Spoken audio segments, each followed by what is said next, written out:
Good sequence is important in the backswing, in the transition, and in the downswing, and even in the follow through. We're going to start talking about the backswing sequence.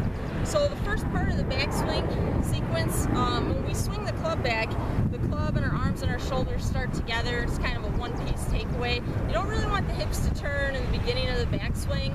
You want to feel like your lower body's stable so you can wind up or coil against it and feel a good stretch with your shoulder turn. So in a correct backswing, the shoulders would turn up to about 90 degrees approximately, and the hips would turn like half that distance, or about 45 degrees. So because it's a 2-to-1 ratio of shoulder turn to hip turn, it's helpful to start the shoulder turn before the hips start turning. So in a good backswing, we want to feel like we're kind of winding up, okay? So when you get to about halfway back in the backswing, your hips shouldn't really have turned too much, but your shoulders have turned about halfway here. So at this point, halfway back in the backswing, now we can add some hip turn. So from here to the top of the swing, everything's going to move together. The shoulders, hips, the arms, and the club. And then everything stops together at the top. So we want to feel like our shoulders turn, and then the shoulder turn kind of pulls your hips in the backswing. So you want to feel a good stretch and coil. If you're doing this correctly, you're going to feel a stretch kind of in your left side. So we want to wind up, we're turning our shoulders, and then turning the hips. Okay, that's how you create some resistance and some extra power with that coil winding up. Okay, so we don't want to turn like the hips and the shoulders. We don't want to turn everything together as we start the swing because it's just a weak position to be in and it's out of sync.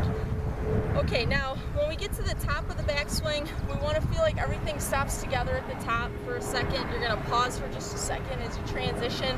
And then as you start the downswing, we want to just feel like the body's pretty stable, so your legs aren't, your hips aren't going to move too much, okay, as you start the downswing.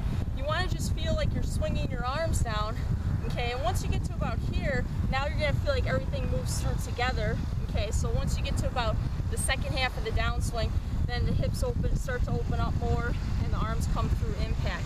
So we want to feel like everything comes through impact together like this.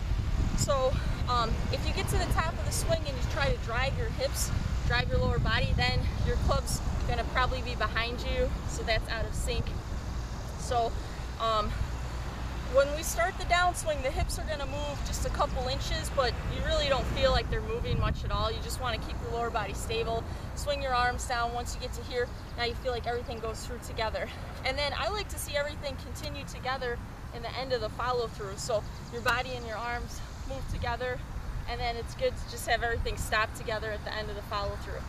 So I hope those tips help your sequence. Thanks for watching, and I'll see you soon.